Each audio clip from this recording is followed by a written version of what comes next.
Putin ancam aksi militer jika NATO tolak tuntutan Rusia. Presiden Vladimir Putin mempertimbangkan berbagai opsi, termasuk respon militer, jika NATO menolak serangkaian tuntutan Rusia. Beberapa tuntutan itu antara lain, NATO harus memberikan jaminan yang mengikat secara hukum untuk membatasi pengerahan militer di Eropa Timur dan melarang Ukraina masuk menjadi anggota aliansi. Dua poin itu hanya sebagian dari 9 tuntutan Putin yang tertuang dalam rancangan perjanjian keamanan Eropa yang diajukan Rusia ke NATO awal bulan ini.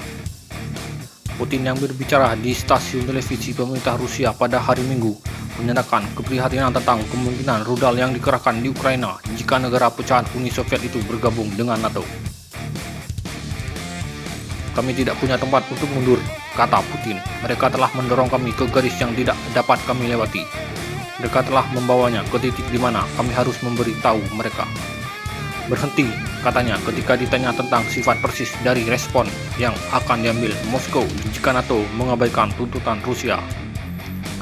Akan tergantung pada proposal apa yang diajukan pakar militer kita kepada saya, lanjut Putin, seperti dikutip The Week.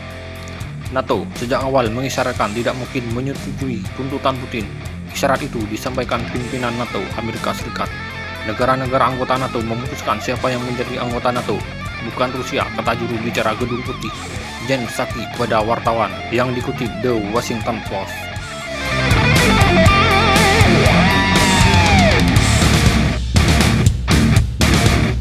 Presiden Amerika Serikat Joe Biden bahkan mengancam akan meningkatkan sanksi jika Rusia nekat menginvasi Ukraina. Militer Rusia pada Sabtu mengumumkan lebih dari 10.000 tentara Rusia telah ditarik ke pangkalan mereka setelah sebulan melakukan latihan tempur di dekat perbatasan Ukraina. Terlepas dari penerakan pasukan itu, Rusia masih memiliki puluhan ribu tentara yang ditempatkan di perbatasan Ukraina, dan analisis intelijen terus memperingatkan bahwa invasi bisa saja terjadi.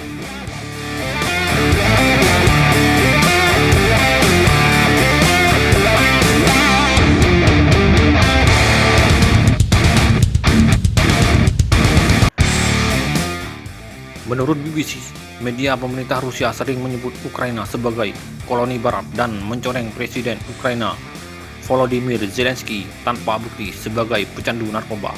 Lebih dari 14.000 orang telah tewas dalam pertempuran antara militer Ukraina dan separatis pro-Rusia di Ukraina Timur sejak tahun 2014.